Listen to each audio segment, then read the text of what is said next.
तो देखो आज अपन आगे पढ़ते हैं आवेशन की विधियाँ। जो अपन ने सबसे पहले एक विधि पढ़ चुके थे, उसमें अपन ने पढ़ी थी घर्षण द्वारा।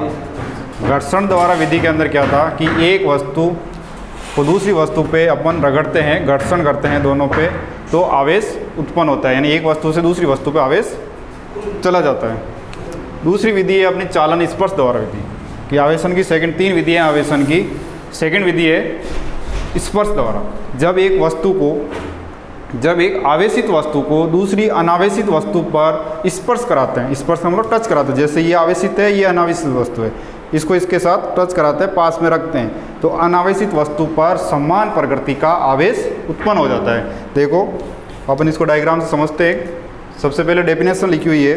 डेफिनेशन क्या है? चालन या स्पर्श द्वारा तो संपर्क में स्थित दो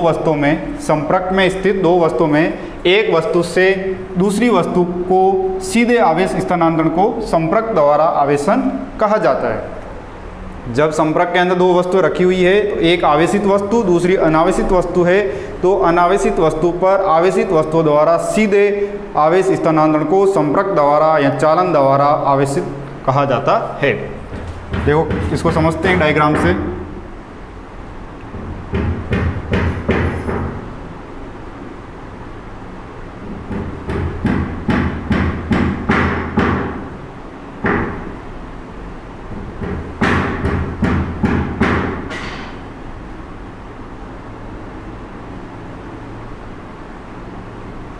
देखो ये है अनावेशित वस्तु, अनावेशित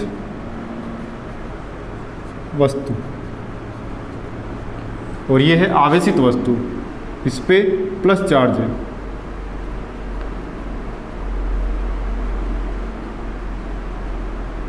ये कौन सी है? आवेशित वस्तु। ये आवेशित वस्तु है, ये अनावेशित वस्तु है। ये कुचालक स्टैंड है,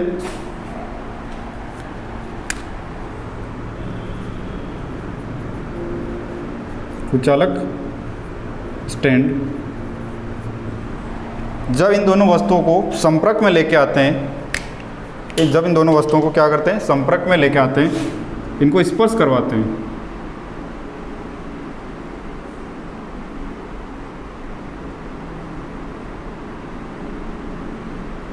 जब इन दोनों वस्तुओं को संपर्क में लेके आते हैं, स्पर्श करवाते हैं, तो आवेश इनकी सतह पे चला जाता है, क्योंकि आवेशों के अंदर क्या होता है? प्रतिकर्षण होता है। प्रतिकर्षण होने के कारण वो उसकी सतह पर चला जाता है, बाहर की ओर चला जाता है। तो इस पे जो आवेश थे ये कहाँ आ जाएंगे? इधर भी आ जाएंगे, इसकी सतह पे भी प्रतिकर्षण होगा, तो दूर दूर रहने की कोशिश करेंगे, और दूर दूर रहने के लिए ये यहाँ से होते हुए यहाँ तक चले जाएंगे।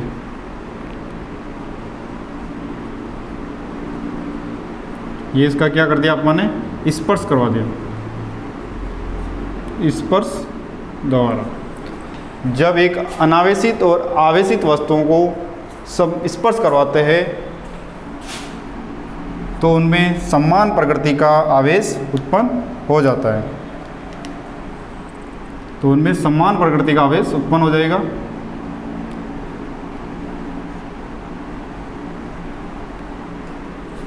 तो इस पे भी आवेश आ जाएगा, प्लस प्लस,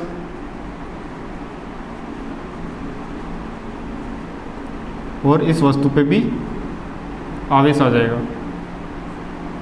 अब इसको क्या कर दिया?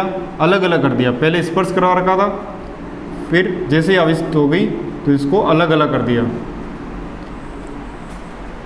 समान प्रकृति का आवेश, समान प्रकृति का आवेश से आवेशित हो गई, समान प्रकृति के आवेश से आवेशित हो गई। तो देखो दो वस्तु थी, उनमें एक अनावेशित वस्तु है, एक आवेशित वस्तु। ये आवेशित वस्तु थी, इस पे धनावेश था, इस पे कोई आवेश नहीं था, अनावेशित वस्तु थी, दोनों कुचालक स्टैंड से रखी हुई है। जब इनको स्पर्श करवाते हैं, दोनों को टच करते हैं, तो आवेश क्या होगा? इसकी सतह पर चले जाएंगे, क्योंकि सेम जो आवेश होता है, आवेशों के अंदर प्रतिकर्षण होता है, तो इस पर पॉजिटिव था, पॉजिटिव के अंदर प्रतिकर्षण होगा, और प्रतिकर्षण होगा तो प्रतिकर्षण के कारण से ये दूर दूर रहने की कोशिश करेंगे, और मैक्सिमम कहाँ तक चले जाएंगे? यहाँ, और यहाँ इसकी सरफेस पे चले जाएंगे। तो यहाँ से होते हुए ये यहाँ तक आ जाएंगे, और इसकी सतह के सतह पर चले जाएंगे, फिर इन दोनों वस्तुओं को अलग अलग कर देंगे तो इनमें समान प्रकृति का आवेश उत्पन्न हो जाएगा। तो जब दो वस्तुओं को संपर्क में लाया जाता है, स्पर्श करवाया जाता है, तो अनावेशित वस्तु पर आवेशित वस्तु के समान प्रकार का आवेश उत्पन्न हो जाता है या स्थानांतरण हो जाता है। इसे संपर्क द्वारा आवेशन कहा जाता है। दूसरी विधि है प्रेरण द्वारा आवेशन। दूसरी विधि कौन सी है? प्रेरण द्वारा आवेशन। प्रेरण द्वारा आवेशन में क्या होता है? इसमें विपरीत प्रकृति का आवेश उत्पन्न होता है। इसके अंदर विपरीत प्रकृति का आवेश उत्पन्न होता है और इसके अंदर न तो घर्षण करवाया जाता है, न ही स्पर्श करवाया जाता है। प्रेरण का मतलब होता है पास में लाने से। जैसे कि धनावेशित वस्तु के पास में या ऋणावेशित वस्तु के पास में कोई एक अनावेशित वस्तु को लेकर जाता हूँ तो अनावेशित वस्तु पे विपरीत प्रकृति का आवेश उत्पन्न हो जाएगा। तो कैसे उत्पन्न होगा? सबसे पहले इसकी डेफिनेशन, परिभाषा क्या है? वे प्रक्रिया जिसके अंतर्गत एक आवेशित वस्तु द्वारा अनावेशित वस्तु पर स्पर्श किए बिना विपरीत प्रकृति का आवेश उत्पन्न करना प्रेरण द्वारा आवेशन कहलाता है। तो इसको अपन डायग्राम से समझते हैं कि किस प्रकार प्रेरण द्वारा आवेश उत्पन्न किया जाता है।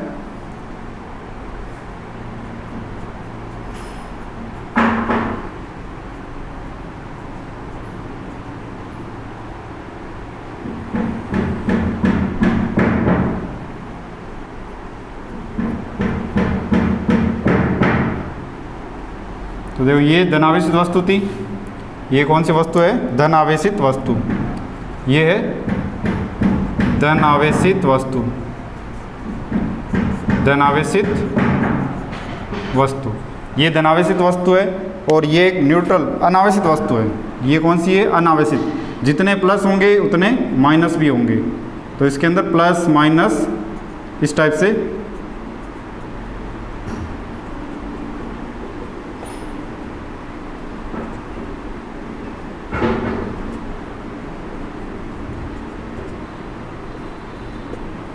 से हो गई। जब इसको पास में लेके आएंगे तो देखो इधर धनावेशित है, इधर धनावेशित और ऋणावेशित दोनों है। ये तो है अनावेशित वस्तु, यानी जितने न्यूट्रल जिसको बोल सकते हैं अपन, जितने पॉजिटिव होंगे उतने नेगेटिव भी होंगे। तो जैसे इनको पास में लेके आएंगे प्रेरण होगा इनके अंदर। प्रेरण के कारण से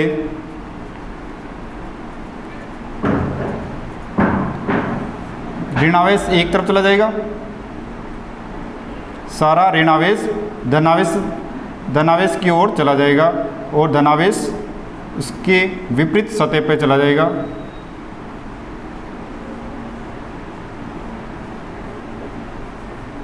धनावेश इसके विपरीत सतह पे चला जाएगा। तो अब ये क्या है? प्रेरण। ये क्या हो रहा है इसके अंदर? प्रेरण, मतलब इनको पास पास में लाके रखा जा रहा है। तो जैसे ही प्रेरण होगा, इनको पास पास में लाके रख रहे हैं, प्रेरण हो रहा है। प्रेरण के बाद में इस वस्तु को अपन क्या करेंगे?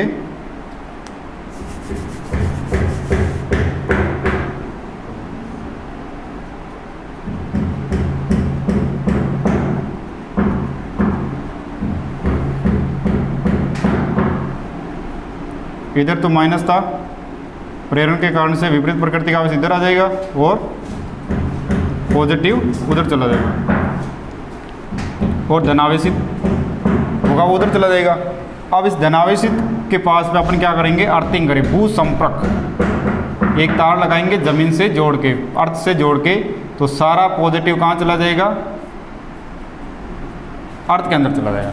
तो सबसे पहले धनावेशित वस्तु को एक अनावेशित वस्तु या न्यूट्रल वस्तु के पास में लेके आते हैं, जिसको क्या बोलेंगे? प्रेरण। और प्रेरण के कारण से ऋणावेशित प्लस की ओर और धनावेशित उसके विपरीत दिशा में। धनावेशित विपरीत दिशा में क्यों गए? क्योंकि उनके अंदर प्रतिकर्षण का बल लगा। और ऋणावेशित इधर क्यों आए? क्योंकि दोनों के अंदर आकर्षण का बल लगा।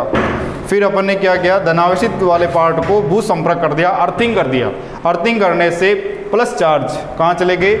अर्थ के अंदर चले गए, भूमि के अंदर चले गए। फिर क्या बचा? जो लास्ट के अंदर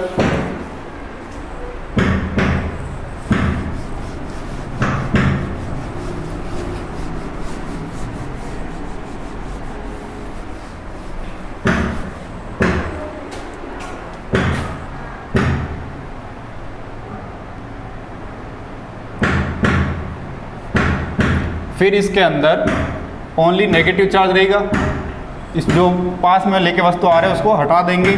उसको हटाने से ओनली नेगेटिव चार्ज रहेगा इस पर, और ये किस टाइप से आवेशित हो गई, नेगेटिव चार्ज से आवेशित हो गई, ऋणात्मक आवेश से आवेशित हो गई। ऋण आवेश से आवेशित वस्तु, ऋण आवेश से आवेशित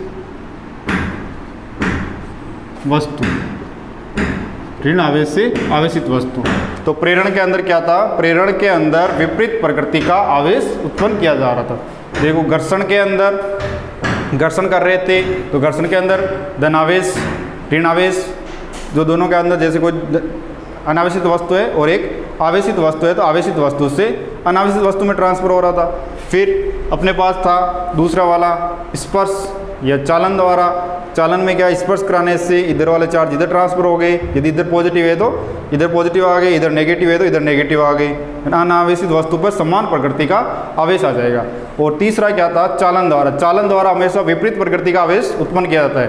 विपरीत प्रकृति का आवेश उत्पन्न कैसे, कि यदि अपन प्लस वाली चीज़ लेके आ रहे हैं पास में प्रेरण के लिए, तो उस पर नेगेटिव चार्ज उत्पन्न होगा, और अपन नेगेटिव लेके आ रहे हैं तो उस पर पॉजिटिव उत्पन्न होगा। इस टाइप से नेगेटिव से पॉजिटिव, पॉजिटिव से नेगेटिव, विपरीत प्रकृति का आवेश उत्पन्न हो रहा है। आगे अपन पढ़ेंगे क्या, इलेक्ट्रोस्कोप, विद्युतदर्शी। विद्युतदर्शी के बारे में अपन डिटेल से पढ़ेंगे। विद्युतदर्शी किस प्रकार कार्य करता है, किस प्रकार इस पर आवेश उत्पन्न होता है, किस प्रकार आवेशों की प्रकृति का पता लगाया जाता है, इसके बारे में पढ़ते हैं।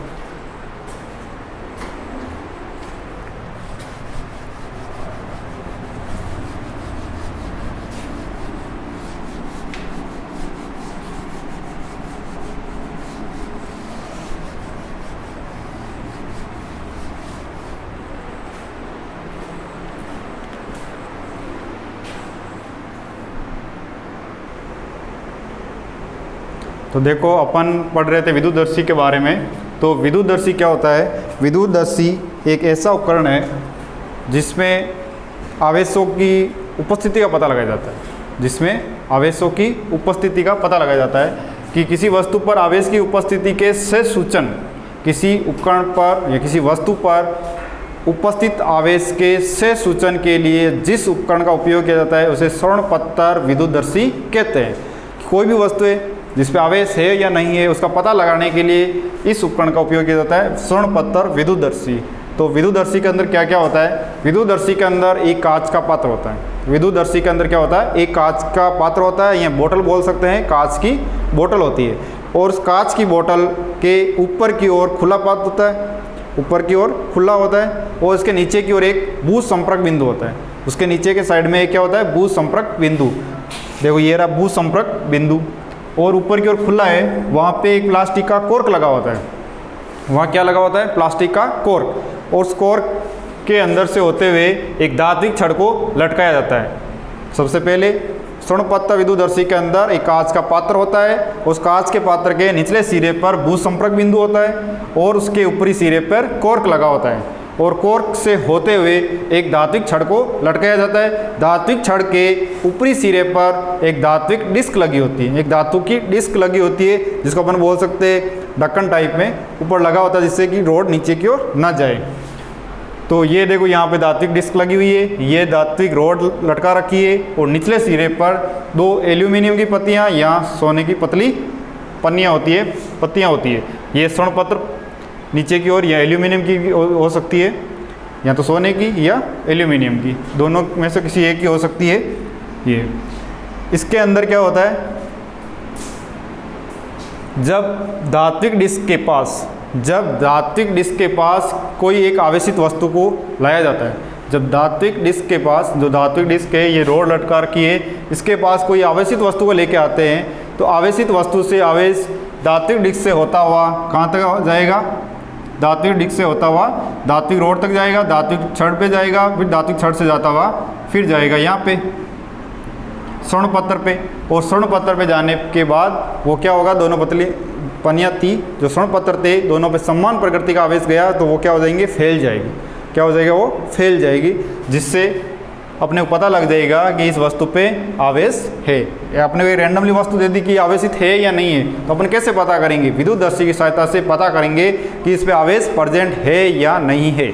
दूसरी बात, उस पे कौन सी प्रकृति का आवेश है, उस पर कौन सी प्रकृति का आवेश है ये भी पता कर सकते हैं, आवेश है या नहीं है ये भी पता कर सकते हैं, प्रकृति और आवेश की मात्रा दोनों का पता कर सकते हैं। तो सबसे पहले धात्विक पतली पन्नियाँ थी, इस पर कोई आवेश नहीं था। जब आवेशित वस्तु को धात्विक डिस्क के पास लेकर जाया जाता है या इसको स्पर्श कराया जाता है तो आवेशित वस्तु से आवेश धात्विक डिस्क से होते हुए धात्विक छड़ तक पहुंचते हैं और फिर स्वर्ण पत्थर तक पहुंचते हैं। और स्वर्ण पत्थर पर पहुंचने के बाद स्वर्ण पत्थर पर प्रतिकर्षण बल के कारण स्वर्ण पत्थर फैल जाते हैं। जो पतली पन्नियाँ थी वो फैल जाएगी। इससे अपने को क्या पता लगा कि इस वस्तु पर आवेश उपस्थित है। दूसरी बात कि यदि पहले से ही आवेशित है वस्तु, आवेशित पतली पन्नियाँ जो है स्वर्ण पत्थर पर वो पहले से आवेश दिया हुआ है और अपने को प्रकृति बतानी है कोई भी वस्तु है इस पे प्लस चार्ज है या नेगेटिव चार्ज है ये पता करना है। तो इसका पता करने के लिए क्या करेंगे कि सबसे पहले मैंने इसको पहले से ही आवेशित कर दिया। जो पतली पन्नियाँ थी इसको मैंने क्या कर दिया, पहले से ही आवेशित कर दिया। इसे पहले से ही प्लस है, इस पर पहले से ही प्लस है। और फिर मैं एक धात्विक वस्तु को आवेशित वस्तु को धात्विक डिस्क के संपर्क में लेके आता हूँ। जब एक आवेशित वस्तु को धात्विक डिस्क के संपर्क में लेके आता हूँ, स्पर्श करवाता हूँ, तो वो यहाँ से धन आवेशित होता हुआ धात्विक छड़ तक पहुँचता है और फिर स्वर्ण पत्थर तक पहुँचता है। और स्वर्ण पत्थर पर पहले से ही आवेश थे, कौन से थे, प्लस आवेश। तो पहले से ही प्लस आवेश थे और प्लस आवेश हुए और प्रतिकर्षण के कारण से वो और फैल जाएगी, ज़्यादा फैल जाएगी। इसका मतलब पहले से अपन इसको कौन सा आवेश दिया था, प्लस आवेश दिया था, और यहाँ से और कौन सा आवेश आ रहा है, प्लस आवेश आ रहा है, तो और फैल जाएगी। इसका मतलब इस पे कौन सा आवेश है, प्लस आवेश, पहले से अपने प्लस दिया हुआ है और प्लस आएगा तो और फैलेगी। इसका मतलब प्लस आ रहा है तभी फैल रही है। यदि नेगेटिव रहता, यहाँ पे नेगेटिव चार्ज रहता, फिर नेगेटिव चार्ज इधर से आता नीचे की ओर, तो यहाँ से प्लस था, यहाँ से नेगेटिव आता तो क्या होता,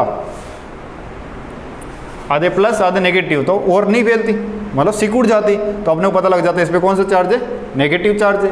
तो इस प्रकार से स्वर्ण पत्थर विद्युतदर्शी, जो विद्युतदर्शी ये आवेशों की उपस्थिति का पता लगाने का काम आता है। ये एक ऐसा उपकरण है जो आवेशों की उपस्थिति और प्रकृति का पता लगाने के लिए उपयोग में लाया जाता है। इसे विद्युतदर्शी कहते हैं। विद्युतदर्शी के अंदर यदि आवेश, किसी वस्तु पर आवेश है, उसका पता लगाने के लिए कि आवेशित है या अनावेशित है उसका पता लगा सकते हैं। दूसरी बात कि कौन सी प्रकृति का आवेश है, प्लस आवेश है तो प्लस आवेश है या नेगेटिव आवेश है उसका भी पता लगा सकते हैं।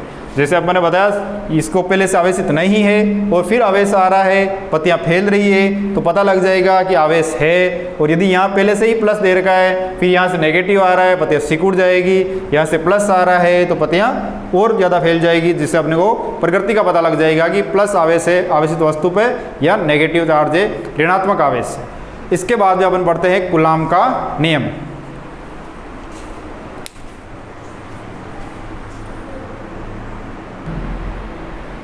तो अपन क्या पढ़ रहे थे, कूलाम का नियम। कूलाम का नियम क्या होता है, देखो दोस्तों कि जो आवेश था, आवेश का मात्रक कूलाम था, फिर कूलाम का नियम आया। तो कूलाम का नियम क्या होता है उसके बारे में पढ़ते हैं। तो दो स्थिर आवेशों के मध्य कूलाम का नियम लगता है। जब दो स्थिर आवेशों को किसी डिस्टेंस में रखते हैं तो उनके मध्य आकर्षण या प्रतिकर्षण का बल लगता है। तो आकर्षण और प्रतिकर्षण का बल किस टाइप से लगता है, तो सबसे पहले इस नियम के अनुसार, इस नियम के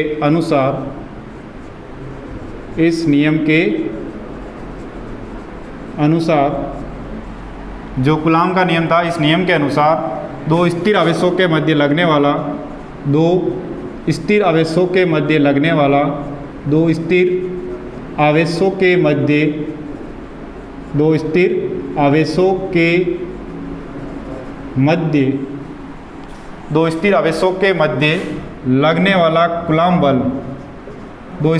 के मध्य लगने वाला कूलाम नियम, कूलाम बल, दो स्थिर आवेशों के मध्य लगने वाला कूलाम बल उन आवेशों के परिमाण के,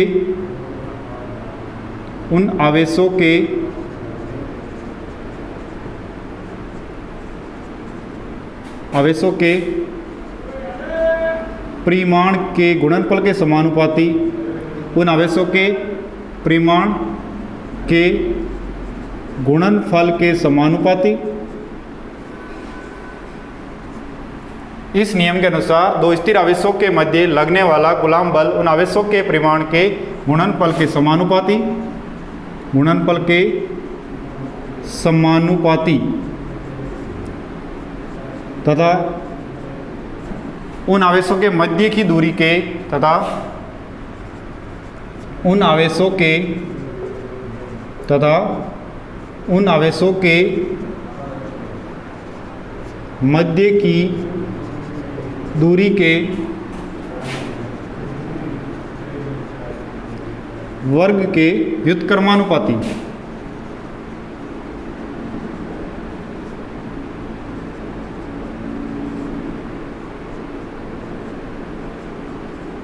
होता है। तो कूलाम का नियम क्या था? इस नियम के अनुसार दो स्थिर आवेशों के मध्य लगने वाला कूलाम बल उन आवेशों के परिमाण के गुणनफल के समानुपाती तथा उनके बीच की दूरी के वर्ग के व्युत्क्रमानुपाती होता है। तो कूलाम का बल है जो स्थिर आवेश थे, उन स्थिर आवेशों के परिमाण के गुणनफल के समानुपाती तथा उनके बीच की डिस्टेंस दूरी के वर्ग के व्युत्क्रमानुपाती होता है। ये बल दोनों आवेशों को मिलाने वाली लाइन के अनुदिश होता है, क्योंकि बल होता है एक सदिश राशि है बल, जिसकी दिशा होती है, तो दिशा किधर होगी? दोनों आवेशों को मिलाने वाली एक्सिस या लाइन के अनुदिश होगा। तो इसका अगला पॉइंट होगा ये बल दोनों आवेशों को मिलाने वाली, ये बल दोनों आवेशों को मिलाने वाली लाइन के अनुदिश होगा। ये बल दोनों आवेशों को मिलाने वाली लाइन के अनुदिश होगा। दोनों आवेशों को मिलाने वाली रेखा के अनुदिश होगा, रेखा के अनुदिश होगा। इसकी दिशा कहाँ होगी? दोनों आवेशों को मिला रहे उस लाइन के अनुदिश होगी। ये बल दोनों आवेशों को मिलाने वाली रेखा के अनुदिश होगा। ये बल दोनों आवेशों के मध्य का जो माध्यम है पर उस माध्यम की प्रकृति पर निर्भर करेगा कि वो माध्यम एयर है, यहाँ वाटर है, यहाँ कोई अन्य मीडियम रखा हुआ है या ग्लास है। इस टाइप का जो भी मीडियम रखा होगा उस मीडियम के प्रकृति पर निर्भर करेगा कि किस टाइप का मीडियम रखा हुआ है। तो ये बल दोनों आवेशों के मध्य की प्रकृति, ये बल दोनों आवेशों के मध्य के माध्यम की प्रकृति, दोनों आवेशों के मध्य माध्यम की प्रकृति, ये बल दोनों आवेशों के मध्य माध्यम की प्रकृति पर निर्भर करता है। माध्यम की प्रकृति पर निर्भर करता है कि दोनों आवेशों के मध्य किस टाइप का माध्यम रखा हुआ है, उसकी प्रकृति कैसी है। तो अपन ने जो डेफिनेशन दी, इसका स्टेटमेंट था कि कूलाम का नियम, इस नियम के अनुसार दो स्थिर आवेशों के मध्य लगने वाला कूलाम बल दोनों आवेशों के परिमाण के गुणनफल के समानुपाती तथा दोनों के बीच की दूरी के वर्ग के व्युत्क्रमानुपाती होता है। तो इसको अपन फॉर्मूले के रूप में कैसे लिखते हैं? तो जब दो स्थिर आवेश Q1 व Q2, दो स्थिर आवेश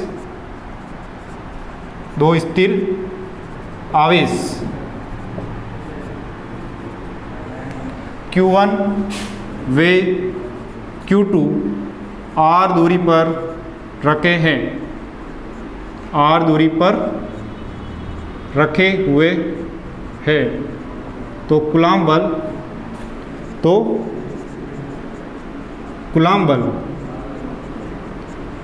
निम्न होगा।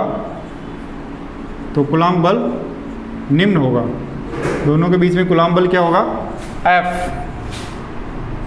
F directly proportional to Q1 Q2, जो पहली लाइन लिखी हुई थी अपने स्टेटमेंट के अंदर, कथन के अंदर। तो F था, कूलाम बल था, दोनों आवेशों के गुणनफल के समानुपाती होता है।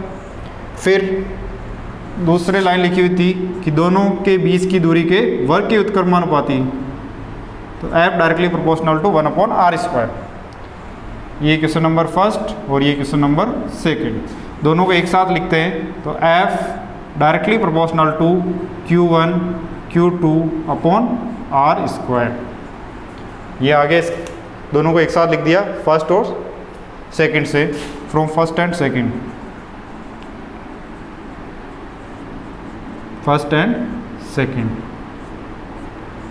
फिर क्या आएगा, जैसे ही प्रोपोर्शनल का साइन हटाएंगे तो एक कांस्टेंट आएगा k, तो k Q1 Q2 upon R square.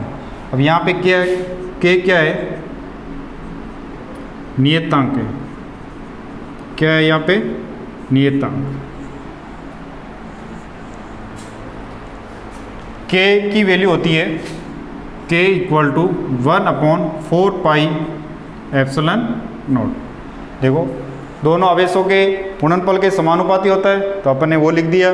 फिर दूरी के वर्ग के व्युत्क्रमानुपाती होता है तो वो भी लिख दिया। फिर दोनों क्वेश्चनों को अपन एक साथ लिखा तो F directly proportional to Q1 Q2 upon R square.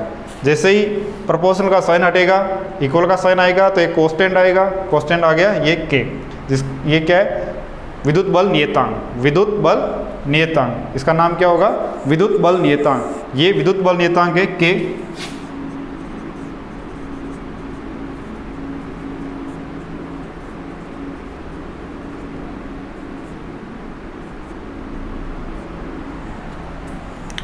फिर k की वैल्यू एक होती है 1/4πε0। यहाँ पे एप्सिलॉन, इसका नाम क्या है, epsilon. Epsilon not. Epsilon not किसके लिए है, एयर के लिए, हवा के लिए, फॉर एयर, हवा के लिए आया। किसके लिए आया, हवा के लिए। इसका नाम क्या है, एप्सिलॉन नॉट। देखो एप्सिलॉन नॉट की वैल्यू होती है, वैसे इसका नाम जो रीड करते हैं वो एप्सिलॉन नॉट है, बाकी इसको क्या होता है, विद्युतशीलता। ये क्या होती है, विद्युतशीलता। ये होता है विद्युतशीलता। क्या होता है ये, विद्युतशीलता। जो ये एप्सिलॉन नॉट लिखा हुआ है ये है विद्युतशीलता। देखो विद्युतशीलता क्या होती है, विद्युतशीलता किसी माध्यम की विद्युतशीलता, जैसे एयर के लिए है एप्सिलॉन नॉट, किसी मीडियम के लिए आएगा तो एप्सिलॉन इस टाइप से, एप्सिलॉन एप्सिलॉन आर इस टाइप से आएगा। तो ये है क्या, एप्सिलॉन एप्सिलॉन नॉट कि क्या है, टर्म क्या है ये, तो ये है विद्युतशीलता। विद्युतशीलता क्या होती है, किसी माध्यम द्वारा विद्युत बल रेखाओं को रोकने की क्षमता। कि कोई माध्यम है उसके अंदर से विद्युत बल रेखाएं गुजर रही है तो उसके अंदर ऐसी एक क्षमता है, जो उस कितनी क्षमता है कि वो विद्युत बल रेखाओं को उसके अंदर से जाने नहीं दे रही। जैसे प्रकाश होता है, लाइट होती है, तो लाइट को रोकने की क्षमता होती है। वैसे ही विद्युत बल रेखाएं कैसे, जैसे चुंबकीय क्षेत्र होता है, चुंबकीय बल रेखाएं होती है कि चुंबक लोहे की वस्तु को अपनी ओर खींचती है। वैसे ही इलेक्ट्रिसिटी होती है, विद्युत होता है, विद्युत में विद्युत बल रेखाएं होती है। विद्युत क्षेत्र होता है, विद्युत क्षेत्र जैसे विद्युत का जो तार है, लाइट का जो तार है, इसके आसपास में क्या होगा, विद्युत क्षेत्र होगा। इसलिए बोलते हैं ना कि जो इलेक्ट्रिक बड़े बड़े इंस्ट्रूमेंट है उनके पास में नहीं जाना चाहिए कि वो दूर से अपनी ओर आकर्षित कर लेते हैं। वहाँ विद्युत क्षेत्र ज़्यादा होता है, वहाँ विद्युत क्षेत्र ज़्यादा होता है। तो विद्युत बल रेखाएं मेनली बेसिकली क्या है, विद्युत क्षेत्र ही है। विद्युत क्षेत्र कैसे, जैसे ये विद्युत बल रेखाएं हैं, मतलब लाइनों का एक समूह है, लाइनों का एक समूह है। ये क्या है, विद्युत बल रेखाएं, विद्युत क्षेत्र, विद्युत बल रेखाएं, विद्युत बल रेखाएं, विद्युत क्षेत्र। ये क्या है, विद्युत बल रेखाएं, विद्युत क्षेत्र। तो विद्युतशीलता बेसिकली क्या है कि किसी माध्यम द्वारा विद्युत बल रेखाओं को रोकने की क्षमता। तो विद्युतशीलता के बारे में लिख लेते हैं। विद्युतशीलता क्या है, तो अपन क्या पढ़ रहे थे, विद्युतशीलता। तो विद्युतशीलता के अंदर क्या होता है, विद्युतशीलता की परिभाषा क्या होती है कि किसी माध्यम द्वारा विद्युत बल रेखाओं को रोकने की क्षमता। तो इसकी डेफिनेशन परिभाषा लिखते हैं, किसी माध्यम द्वारा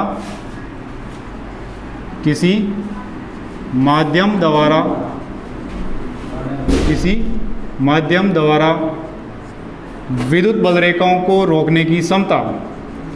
विद्युत बल रेखाओं को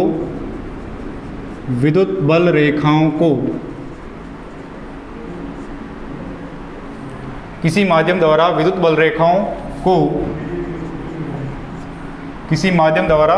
रेखाओं को रोकने की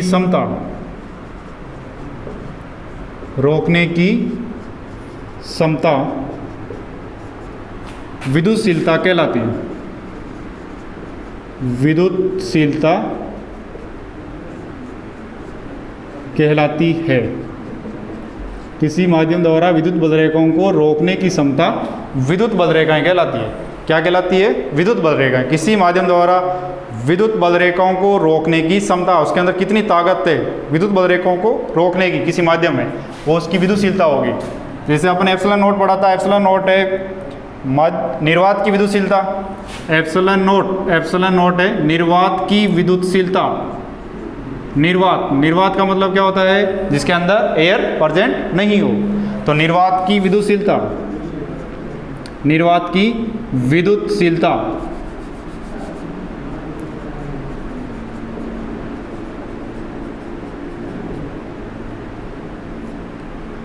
तो ये एप्सिलॉन नोट आ गया निर्वात की विद्युतशीलता।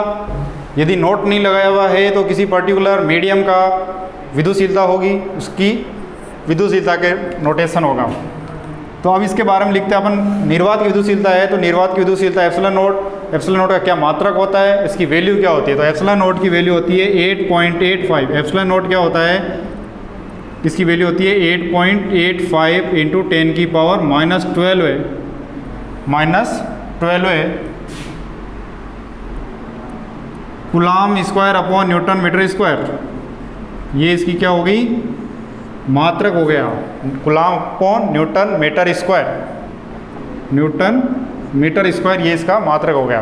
किसी के दिमाग में आया होगा कि ये मात्रक कैसे आया, ये कैसे लिखा, कि सर ने ये कैसे लिख दिया, तो ये भी बताते हैं। देखो अपना फोर्स था, बल था F = K Q1 Q2 upon R square, जहाँ पे K क्या था? स्थिर वैद्युत बल नियतांक, स्थिर वैद्युत बल नियतांक या बल नियतांक बोल सकते हैं, विद्युत बल नियतांक बोल सकते हैं। और K की वैल्यू क्या थी अपने पास? 1/4 पाई एप्सिलॉन नोट, और एप्सिलॉन नोट था निर्वात की विद्युतशीलता। तो इस फोर्स के अंदर रखते हैं, तो 1/4 pi epsilon note Q1 Q2 upon R square. अपने को किसका चाहिए? इसके मात्रक चाहिए, तो इसको इधर लेके आ जाता हूँ, बाकी सबको इधर लेके रह जाता हूँ। तो epsilon naught = Q1 Q2 upon 4 pi F R square. तो Q1 Q2 coulomb into coulomb square, F newton और ये मीटर स्क्वायर, तो ये क्या देगा? Coulomb square upon newton metre square. ये इसकी यूनिट आ गई, मात्रक आ गया। अब अपन बात करते हैं बल का मात्रक न्यूटन होता है। बल का मात्रक क्या होता है? न्यूटन। इसकी डायमेंशन क्या होती है? विमा क्या होती है? विमा होती है mLt-2। कैसे आई mLt-2? F = क्या होता है?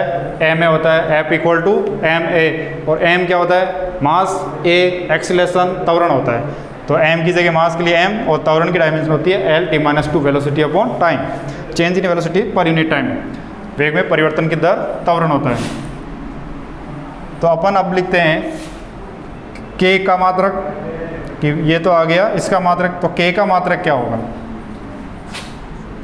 K का मात्रक जो स्थिर विद्युत बल नियतांक था उसका मात्रक, उसकी विमा कैसे लिखी जाएगी? तो K का मात्रक क्या हो जाएगा? K को इधर रहने दो, बाकी सबको इधर लेके आ जाता हूँ। तो K = F R square upon Q1 Q2। तो F क्या हो गया? Newton metre square upon coulomb square. ये किसका मात्रक आ गया? K का मात्रक है स्थिर विद्युत बल नियतांक का मात्रक। K की विमा क्या होगी? K की विमा, स्थिर विद्युत बल नियतांक की विमा, dimension formula of electrostatic force constant. K की विमा। तो K की विमा के लिए क्या करेंगे? पहले फोर्स की विमा लिखते हैं, जैसे ये लिखा हुआ है फॉर्मूला K का, वैसे फोर्स की विमा क्या होती है? mLt-2। R डिस्टेंस है, L स्क्वायर, और नीचे क्या है? Q1 Q2। तो A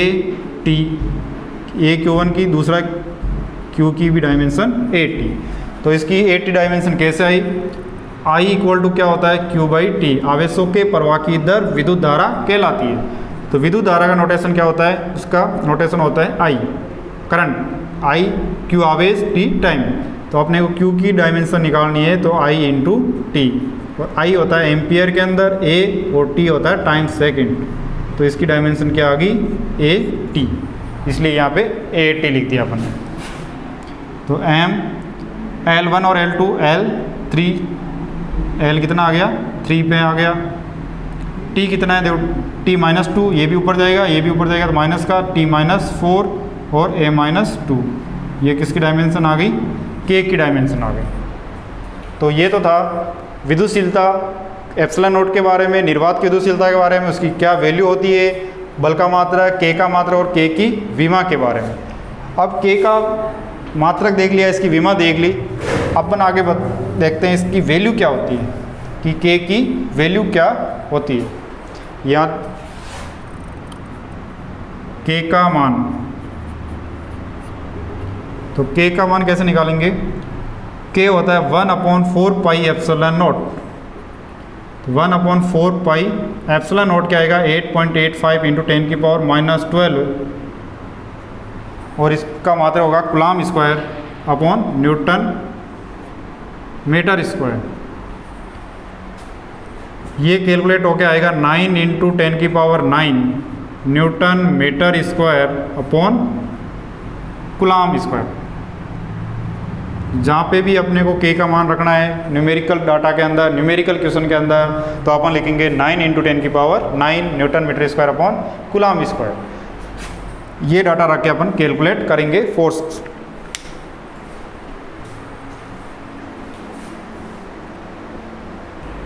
तो अपन पढ़ रहे थे परावैद्युतांक। तो परावैद्युतांक या आपेक्षिक विद्युतशीलता, दूसरा नाम है इसका आपेक्षिक विद्युतशीलता। दो नाम है परावैद्युतांक या आपेक्षिक विद्युतशीलता। इसको लिखने के भी दो नोटेशन है, एप्सिलॉन आर या के। कहीं कहीं पे के लिखा हुआ रहेगा, कहीं पे एप्सिलॉन आर रहेगा। जो भी न्यूमेरिकल क्वेश्चन आएंगे उसके अंदर दोनों नोटेशन लिखे हुए रह सकते हैं कि इसका परावैद्युतांक ये है, इसकी आपेक्षिक विद्युतशीलता ये है, मतलब दोनों पदार्थों के बीच में ये माध्यम भरा हुआ है, उसकी आपेक्षिक विद्युतशीलता लिखी हुई रहेगी। तो आपेक्षिक विद्युतशीलता क्या होती है, परावैद्युतांक क्या होता है, किसी माध्यम का परावैद्युतांक व किसी माध्यम का परावैद्युतांक, किसी माध्यम के परावैद्युतांक,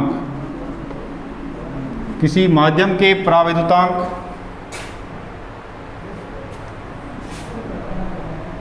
किसी माध्यम की विद्युतशीलता, किसी माध्यम की विद्युतशीलता, परावैद्युतांक नहीं आएगा, विद्युतशीलता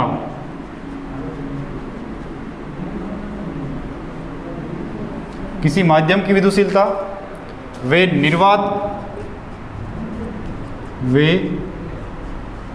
निर्वात की विद्युतशीलता के अनुपात को, वे निर्वात की विद्युतशीलता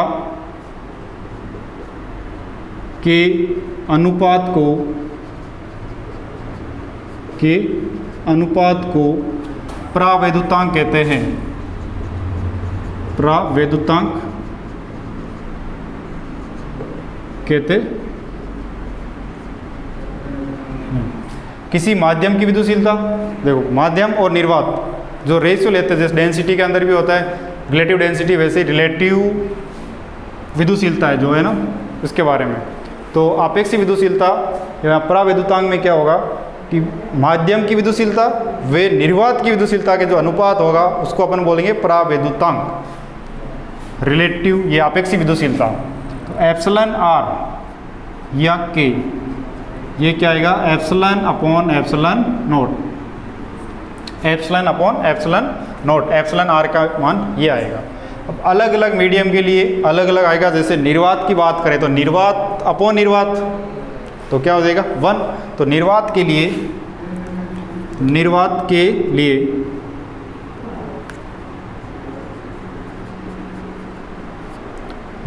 लिए एप्सिलॉन आर का मान क्या आएगा 1 आएगा। कैसे कि निर्वात के लिए epsilon not upon epsilon not, वो दोनों कट के कितना आ जाएगा 1। फिर उसके बाद में आता है कागज़ के लिए, अलग अलग मीडियम के लिए बता रहा हूँ।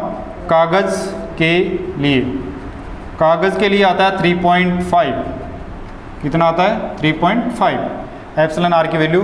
और पानी के लिए क्या आता है, पानी के लिए, पानी के लिए एप्सिलॉन आर की वैल्यू आती है 80। और धातुओं के लिए कितना आता है इनफाइनाइट, धातुओं के लिए इनफाइनाइट क्यों आता है, धातुओं के लिए एप्सिलॉन आर की वैल्यू कितनी आती है इनफाइनाइट, क्योंकि धातुओं में विद्युतशीलता का मान कितना होता है 0 होता है, क्योंकि धातुओं के अंदर विद्युतशीलता का मान कितना होता है, धातुओं के अंदर विद्युत बल रेखाएं प्रवेश नहीं करती, धातुओं के अंदर विद्युत बल रेखाएं प्रवेश नहीं करती, विद्युत बल रेखाएं प्रवेश